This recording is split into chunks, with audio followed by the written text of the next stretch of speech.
Okay, so let me say welcome to all of you that are attending this seminar. So let me introduce our speaker of today. So is Francesca Baletto. So Francesca is a senior lecturer in in the Department of Physics, right, at King's College, right, in London.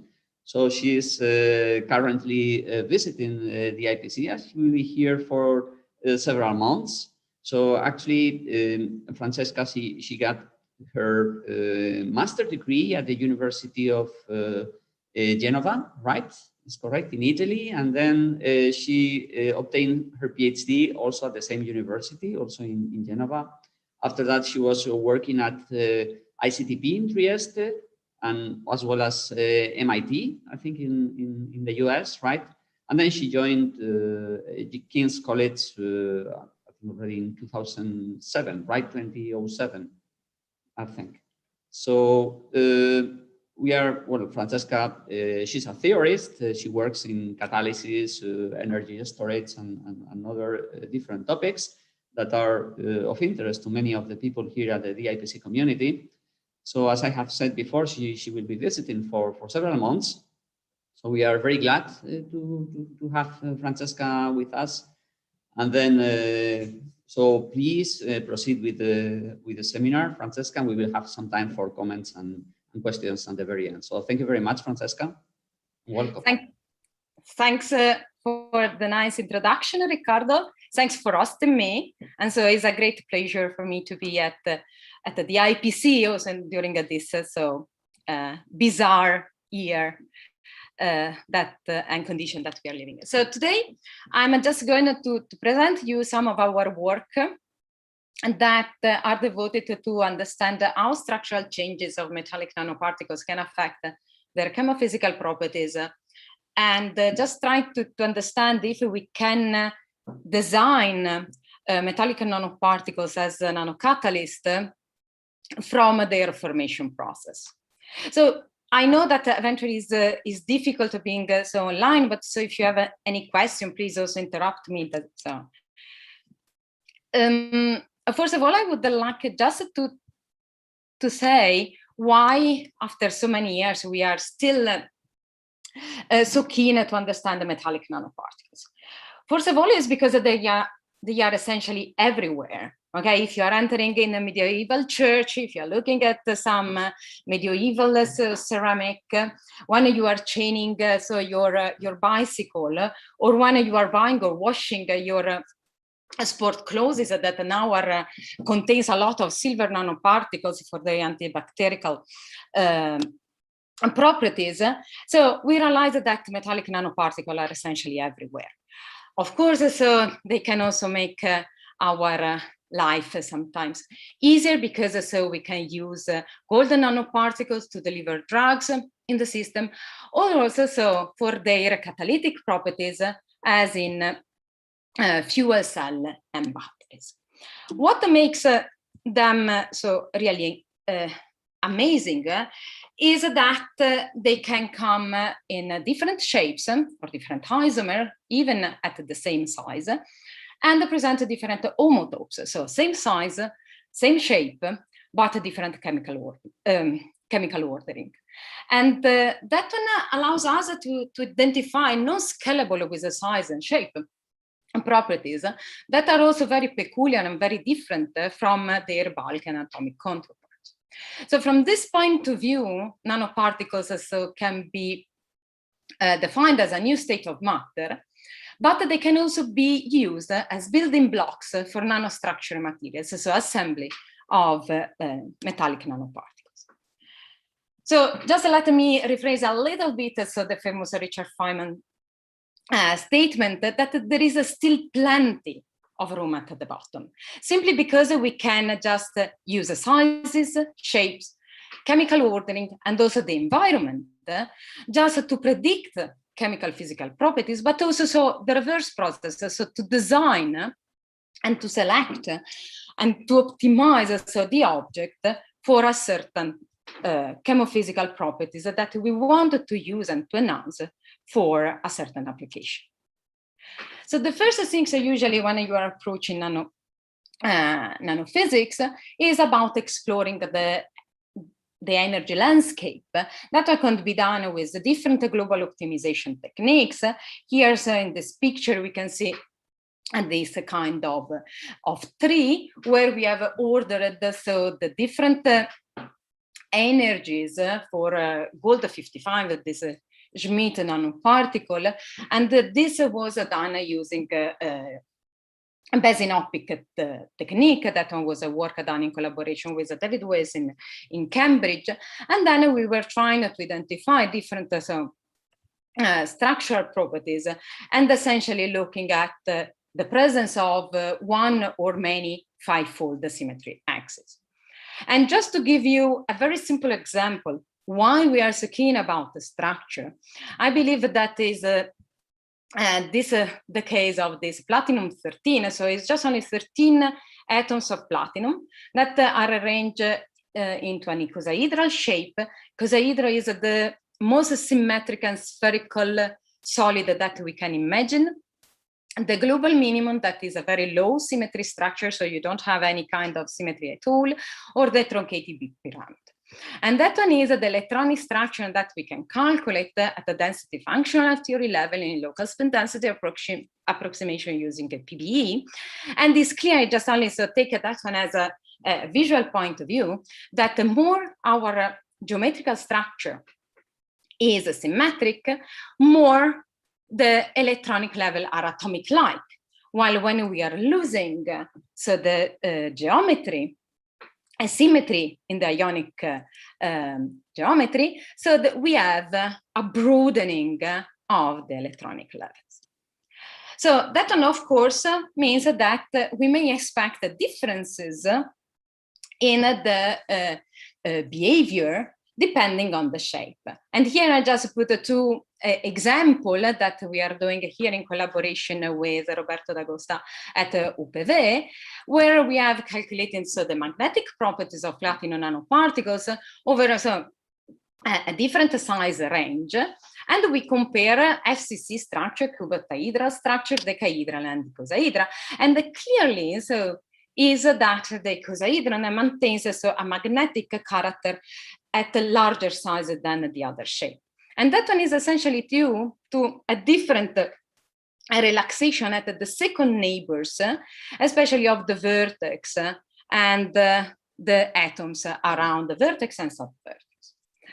That one are just as a kind of preliminary result. That one regards so the optical properties of gold 32, so only 32 atoms arranged in a different way, from compact decahedral and icosahedral structure that are defected and also incomplete, to cage-like structure that can be very low symmetry, like the wire structure, or the icosahedron and the truncated octahedron that are very spherical and very symmetric.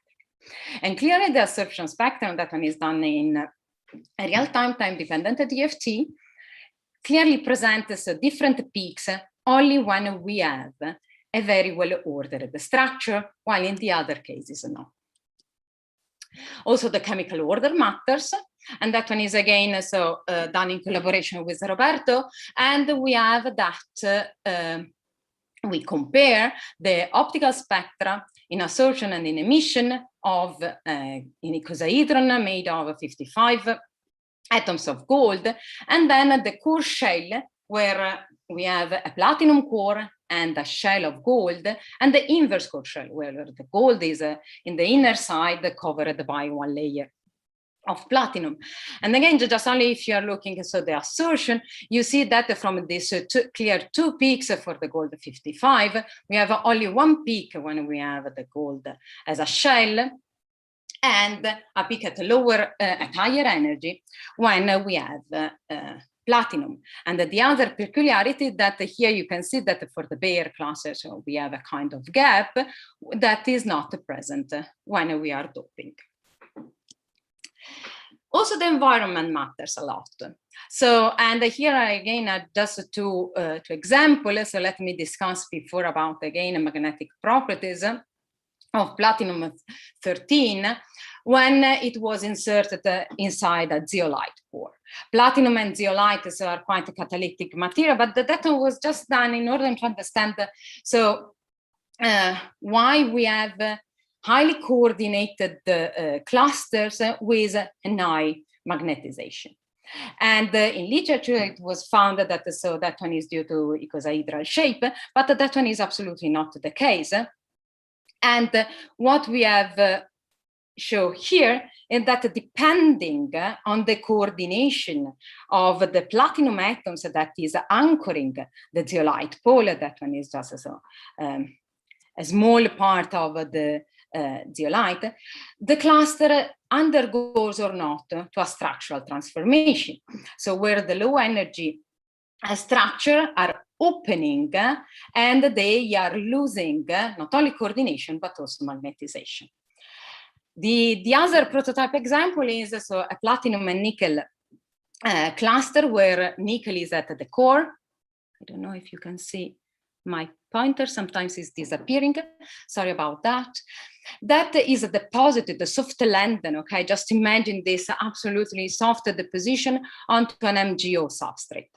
And the only difference between the red and the yellow shadows scenario is that in this case, the cluster is facing with a 100 facet that matches pretty well the substrate, while in that case, it's just deposited on top of a 111 interface.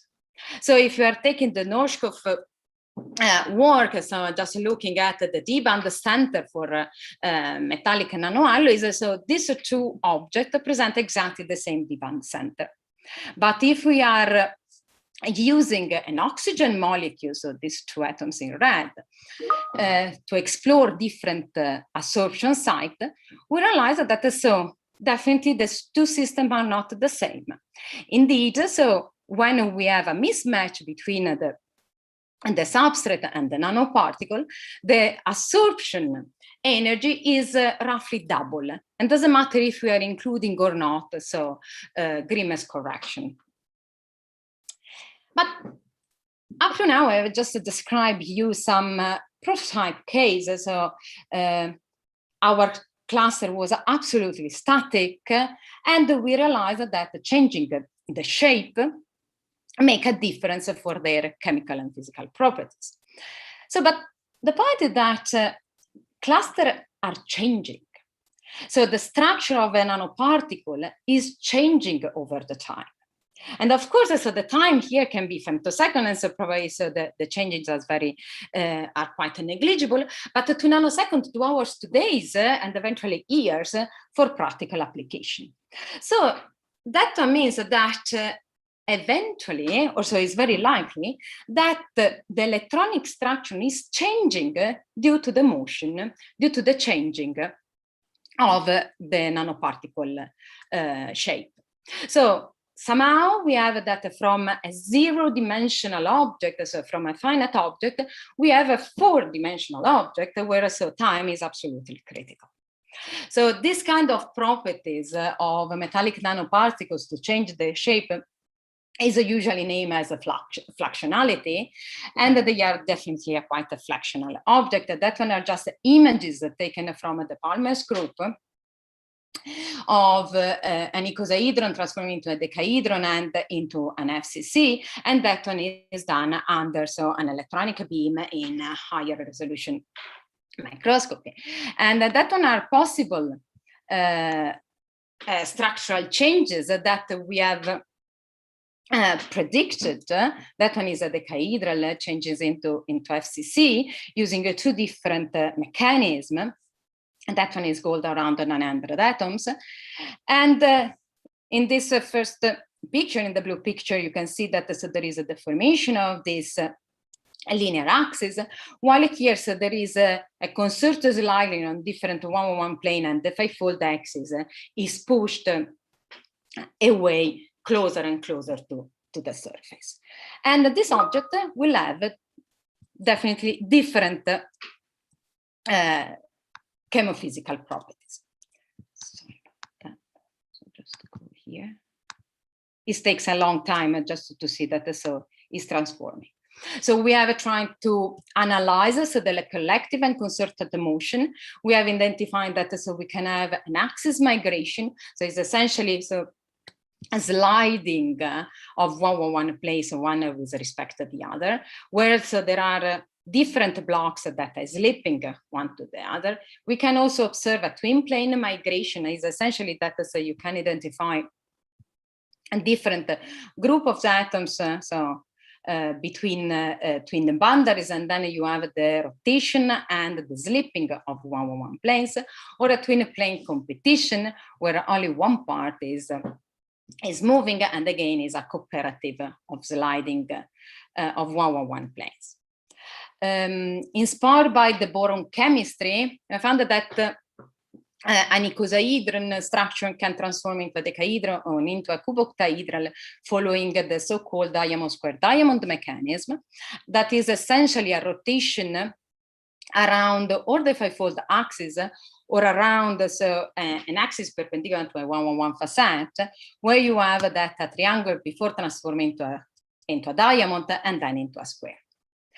What we have found is that this peculiar mechanism depends strongly on the stickiness of the interparticle potential. So very sticky potential, like for gold and platinum, so that they present a very deep and narrow potential energy, well, can present this kind of concerted mechanism only at very small sizes, while very soft material like copper can present a concerted motion until about 2 nanometers in size. Of course, now the question is about how we can characterize and classify during an evolution, nanoparticles. And we are trying now to develop a proper numerical software, and also to put that one in public, but so we just need a couple of extra months for that. But here I'm just taking one of the most peculiar properties of metallic nanoparticles, and that one is their pair distribution function. So here we have an object in purple and in green. They have the same nuclearities, the same number of atoms, the same masses, similar radius of gyration, 2.5 against 2.6, same spherical shape, so the deformation parameter is roughly the same. If we are plotting their pair distance distribution function versus the lattice bulk, we observe that the first peak is roughly at the same position, is always honestly at the same position. And what is honestly is going to change dramatically is the second peak. So when we have a kind of order, we have a peak that corresponds to the lattice bulk, while for a very disordered or amorphous-like structure, this peak disappears. So we have used these properties to characterize phase changes for noble and quasi-noble metals. So it seems to be very general, and in all cases, starting from whatever shape and structure, we found that a cold object with a certain geometry present a peak at the bulk lattice, while a not object doesn't present it. And here we have comparing in red the caloric curve with respect to the temperature for platinum in the gas phase and platinum interacting with a fictitious liquid environment. And the green points, so the quality of the figure probably is not the best, I hope that you can see, is the Kullback-Leiber divergence, so it's like is also named as the cross entropy, and that one identifies the amount of information that we are losing when we are considering a function C to approximate a function, another function H. And for us, so these H and C are the pair distribution function for the hot and for the cold cases. Looking more towards catalysis, of course, is becoming so quite important so to characterize surface sites, or better, so absorption site. A couple of years ago, so Soteca and Vallejo proposed this generalized coordination number, and that is a very easy measure of a top, bridge, and all low absorption site. Here, and in the following, I'm just only to refer to the top absorption site, that means also so where an atom is, and the generalized coordination number essentially is not only considering the coordination, so the first shell of the coordination, but is also affected by the second shell of coordination. And that one essentially allows us to have not only vertices, edges, and facets, but also being able to characterize so better being closer to an edge, being closer to a vertex, or being at the center of the facet. And just to show how powerful this descriptor can be, here we have the melting of two decahedral structure, but one is very elongated along one axis. And we clearly see that the phase change is correspond to a complete change of the surface site distribution. And also what we can realize is that some low coordinated site and highly coordinated site appears, meaning that we have many surface defects and also surface vacancies that are formed. So starting from that, we started to think about, okay, but it is eventually possible to use this descriptor to create a genomic pattern for structures. And that one is really exactly what is happened. So using the top generalized coordination number and some plethora of geometrical built structure, we have realized that there is this kind of genome, and each geometrical shape can be characterized by a certain occurrence of a surface site, and that one can be allows us also to consider a very wide sites range. Here it's just so 1.5 to 7.5, but this can also be extended. And then so we started to put several pieces together. So we have now a genome characterization of the surface sites. We can now couple them with a structure activity relationship, essentially the absorption energies of a small molecule. And that one is what is usually done in electrochemistry, or better, so what Norskov was proposing for his computational hydrogen evolution model, where we are rewriting essentially, so that gives free energy in terms of the specific absorption site, classified using the top generalized coordination number. So essentially what we have is that now a model that gives us so the current density that a certain nanoparticle produce at a certain temperature at a center at a given applied potential U over the time, where the time is of course so we are monitoring the evolution of the site, so both the occurrence and also so which list of site is going to appear. And that one is just the case of platinum nanoparticles, so supported on an MgO substrate in this rainbow color is the site evolution.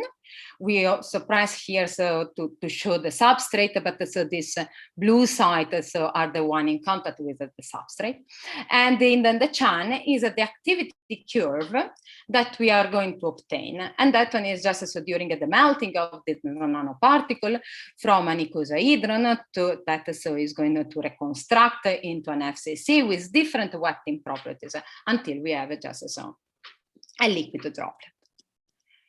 So That one allows us, so that one was the case of oxygen reduction, where we know what is so the rate limiting step. What we have done is that for our prototype nanoparticle system, we have created the current density from 1.5 to 7.5 nanometers in diameter.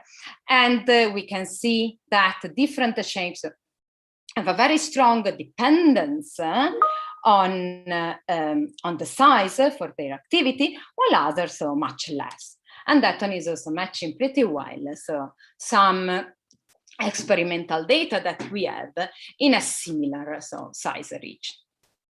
The next step was trying to interpret some experimental data that are reported in this graph with these triangular points.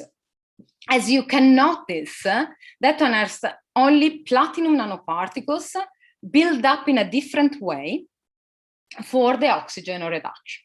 So, of course, their max activity is extremely different, okay? So we are speaking also, so 5 or more, so an announcement fivefold of their mass activity, so it's quite significant. What we have done is just to create different samples, and that are these square dots, and we have just changing the relative population, considering amorphous icosahedral, FCC, or decahedral elongated structure. And what we can see is just so that we can reproduce so this experimental data, just only considering that so there the structural population of the sample is different. So from here we have so this kind of if you want a roadmap for a numerical approach for designing nanocatalysts.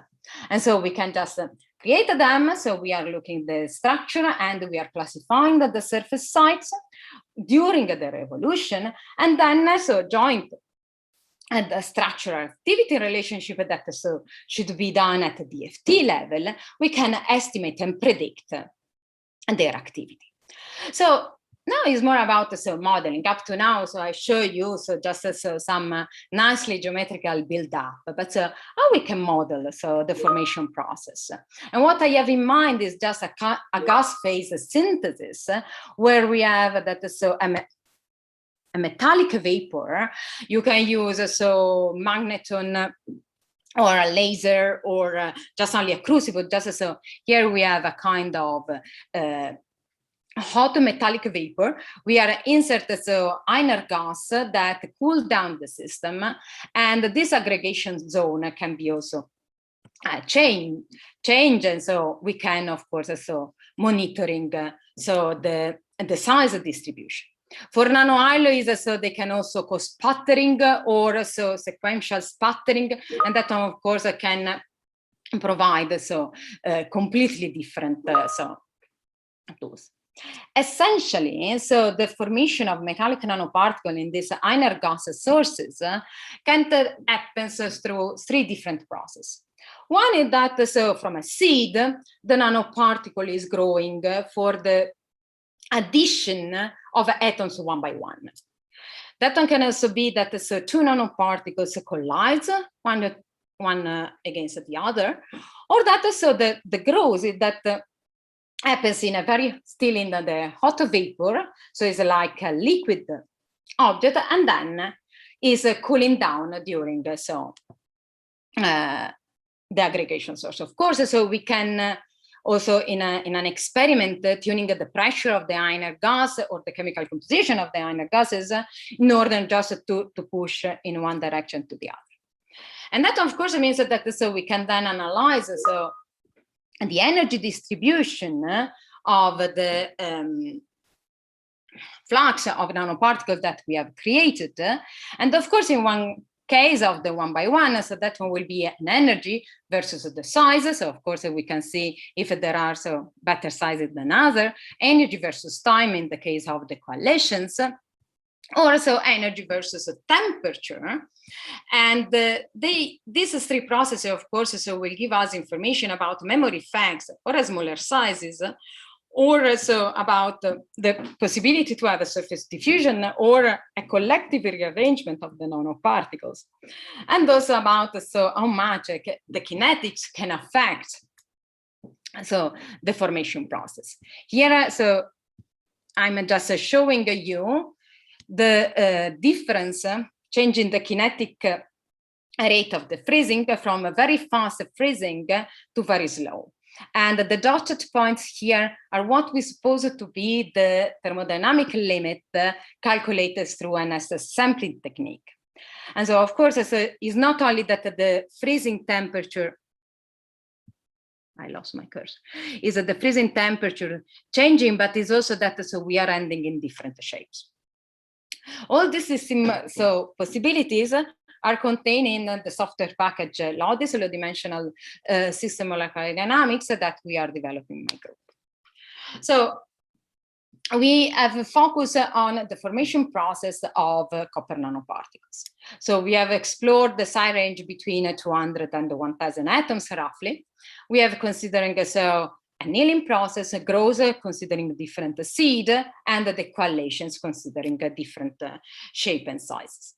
And here is roughly the outcome average over 10 independent simulation, where the magenta and the peak refers to icosahedral or defected icosahedral structure. The oranges refers to decahedral or defected decahedral structure, while the red and the coral refers to FCC or defected FCC. This classification is done based on the common neighbor analysis. So that is an easy tool that we have for a fast classification of structure. After that, we have considered the surface size distribution, again versus the top generalized coordination, and it's clear that there are several differences. So each row is a different formation process, and each column is just a different size from 250 to 1,000. And of course, so what we can observe is that sometimes low coordinated, the distribution of low coordinated atoms is significantly affected by the size and the formation process, as well as the formation of need and a well-defined one-on-one surface.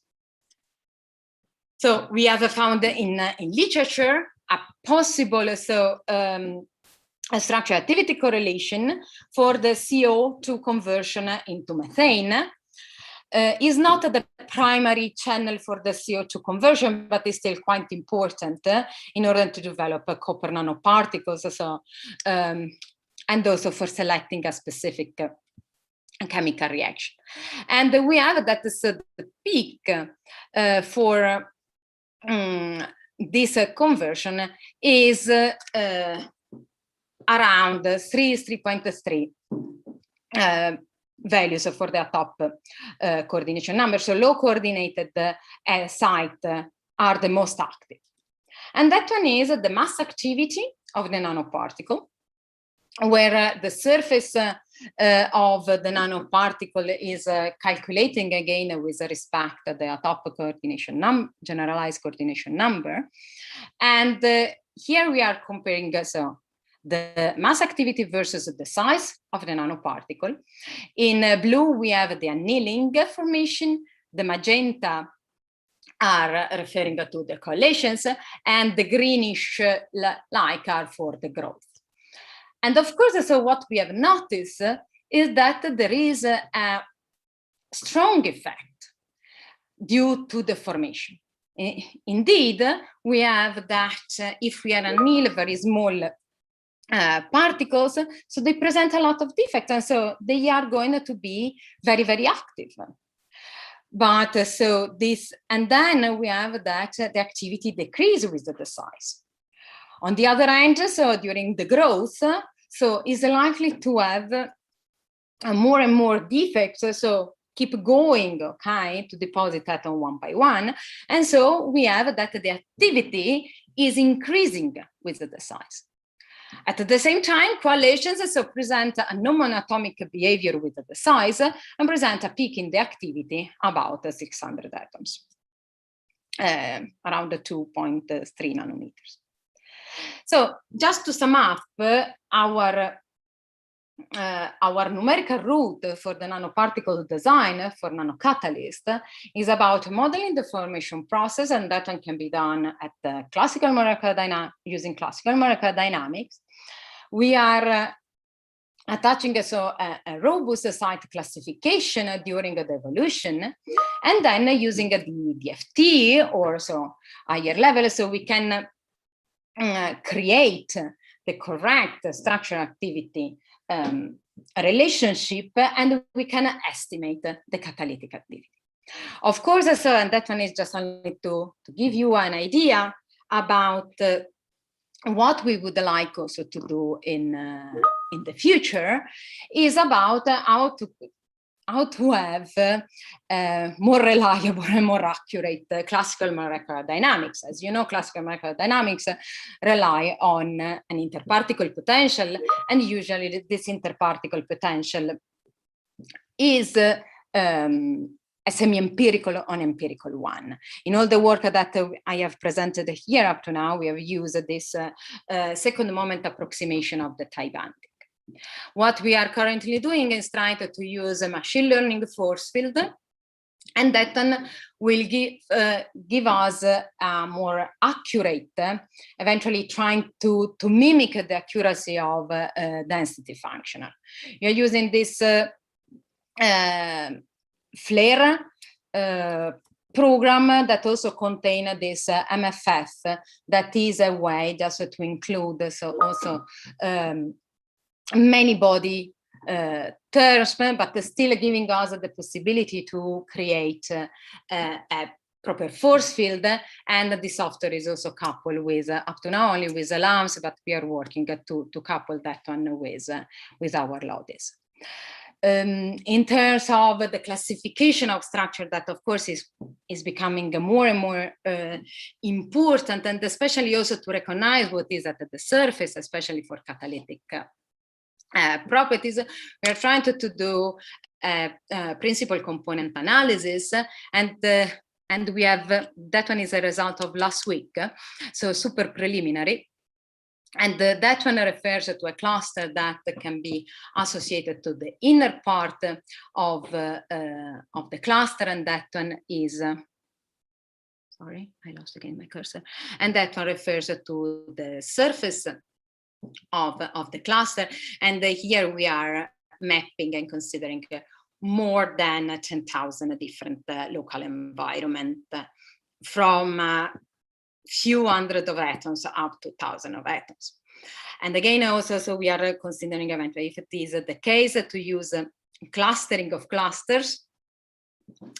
And that one is each nanoparticles so are divided into 6 different clusters, and we are trying to understand if there is or not any kind of information about surface melting. At the same time, we are also trying to provide a better classification of the structure itself, and that one is this software that we hope to publish by summer, that is combining the common neighbor analysis not any longer as a properties of pairs, but as a properties of atoms, and so just to produce this kind of sequence of CNA patterns, and looking at their differences, so to classify properly each structure. Ideally, all these methods can also be applied not only for numerical simulation, but also for experimental tomography, so where we have from whatever microscopy the 3D classification, the 3D projection of the cluster, and then we can classify them. Of course, there's several acknowledgement. That one is an old picture of the group, so my kids are now a little bit older than that, and not so much, but that one was when I was still thanks for them for allowing me some good sleep during night. Several collaborators probably here, so Roberto D'Agosto at UPV, and among the ones that, so unfortunately, there are not any longer with us, is Sandro De Vita that bring me into the machine learning community, and Roy Johnson that was my mentor in the UK system for nanocatalysis. Several agencies are supporting this kind of work, and of course thanks to the IPC for hosting me and for giving me this opportunity also during the COVID pandemic year for my sabbatical. Thanks a lot for your attention. Okay, thank you very much, Francesca, for this very nice, pedagogic and clear talk. So we open some time for questions and comments now. So please raise your hand whenever you want to make a question, and I will unmute your microphone. So we have a first question by Elisa. So Elisa, go ahead, please. Yeah, good morning, Francesca. Thank you very much. Very nice presentation. So, do you hear me? No, we cannot hear you. I hear very low your voice. Okay, maybe... But I can hear you, so. Okay, then it's fine. That is my ears. Okay, so I have a comment and a question. My comment is when at the end you were speaking out that more defected nanoparticles are also more active, more catalytically active, but I guess that they are also less selective because you have all kind of binding sites for all kind of adsorbates to bind, right? Yeah. And then a question also at the beginning, you show some videos. I think they were molecular dynamics with gold nanoparticles.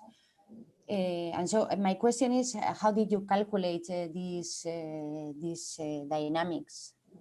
Okay, so I just replied to your question because that one is much faster. That one are metadynamics simulation. So metadynamics is this bias dynamics where you are adding this fictitious Gaussian potential along a certain collective variables in order to push the system to do some transition. And then you can, when you are reaching a kind of diffusive behavior, you can just translate the sum of this additional Gaussian potential, and that one can give you an information about the free energy. Then in the case of larger clusters, so the diffusivity regime is harder to get. And so what we have done is using metadynamics to create the different snapshot, and then just to recalculate per each of them. So we have quantum, so just the total energy, and that one are just some differences. Okay, so luckily enough, so we are going to follow one possible, eventually is not the minimum energy path, but a possible transition path from the basin A to the basin B. There are multiple steps. So I just take the biggest energy barriers for that. About the selectivity, you are absolutely right. So what we have done up to now is just only considering the rate limiting step for one of the possible product, especially for the CO2.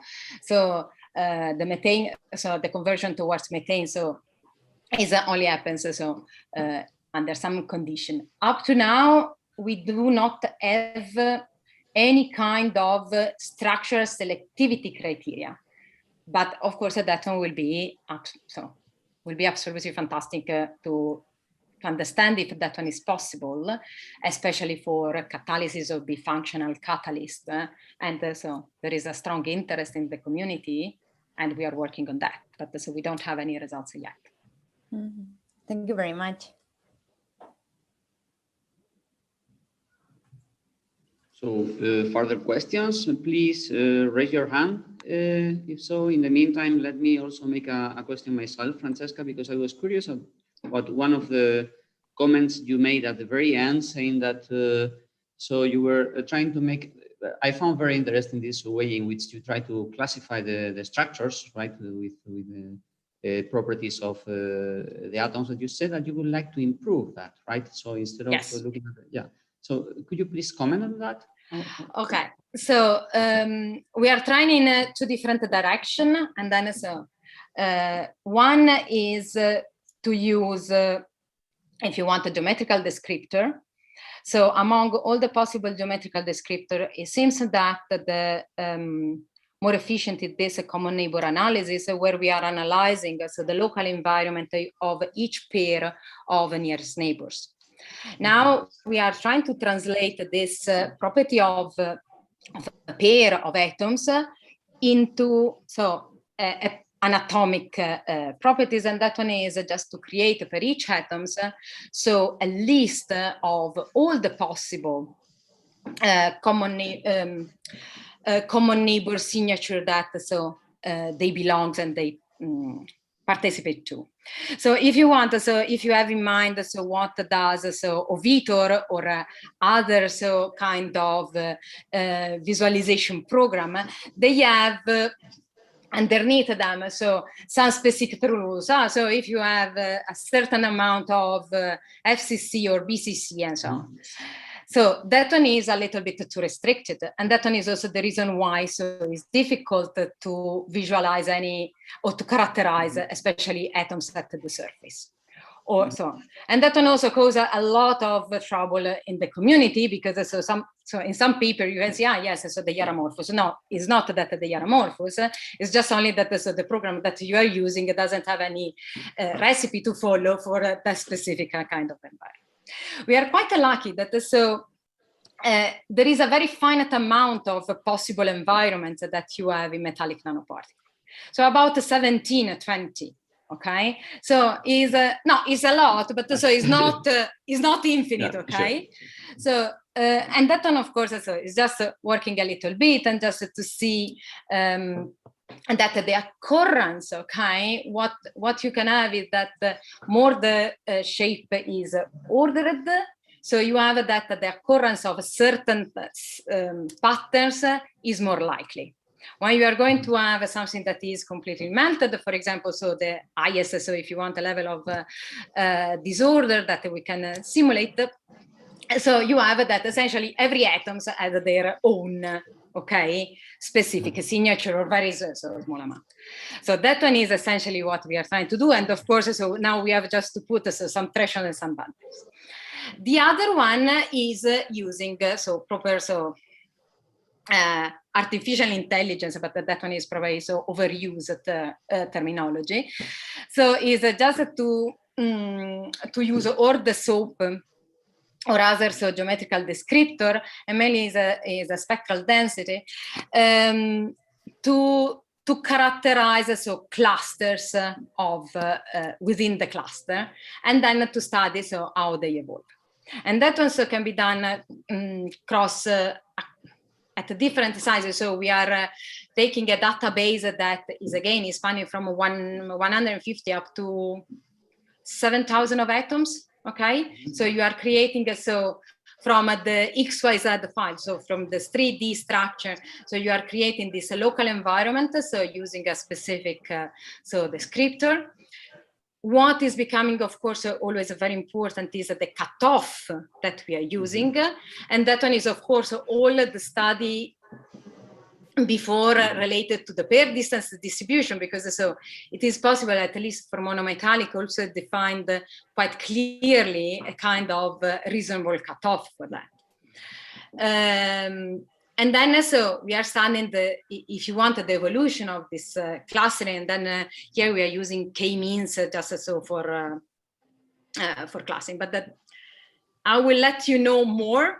So probably after Easter about that. So if you're in, absolutely. So that one are just the first preliminary data. Okay. So not older than 1 week. So that one is definitely so. But there is the possibility. Okay, and that one, of course, is always coupled with this activity on creating this force field using machine learning. So again, at that one, there was a study about what are the local environment, what is a good descriptor for that, and so on. So it's all related. Okay. Yeah. I'm looking. I don't see any other raised hand. Please correct me if it's wrong. Okay.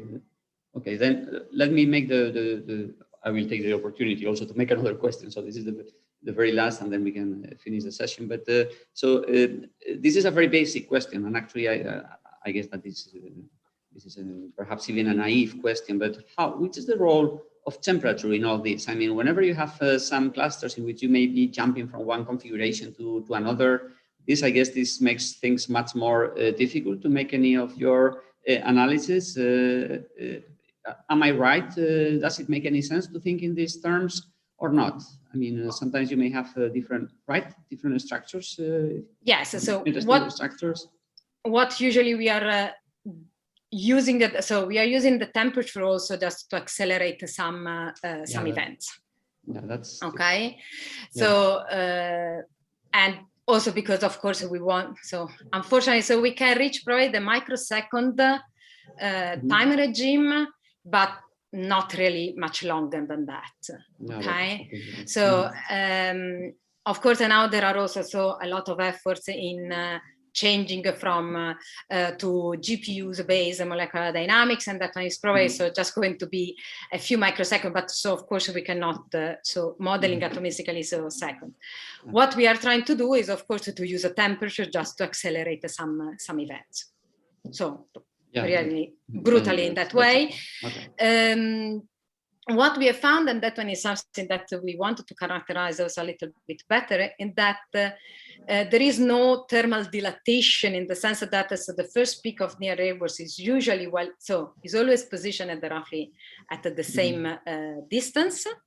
There is still always a kind of depression, so a kind of the first minimum you can always still identify. So whatever is about coordination is still a concept that is well defined across all the temperatures. Are the other peaks that are more affected. So temperature is not so dramatic. Okay. So what probably is just to have a different environments and so on, or or a strongly mismatched system. Yes. Okay, so I think that so we will close the seminar here. So again, Francesca, thank you very much for this very nice and clear talk. And as I have said before, so Francesca will be here for several months. So please, I guess I may say that on your behalf, right, Francesca? Feel free to look for her. Definitely. And find, yeah, for sure. Definitely. Very happy to meet also you in person. So if so the situation will allow us, so at a distance and so on. So. Okay. Thanks a lot, Ricardo. Thank you very Riccardo. much, Francesca. Again, and thank you very much for all of you attendees to the seminar. Thank you. Cheers.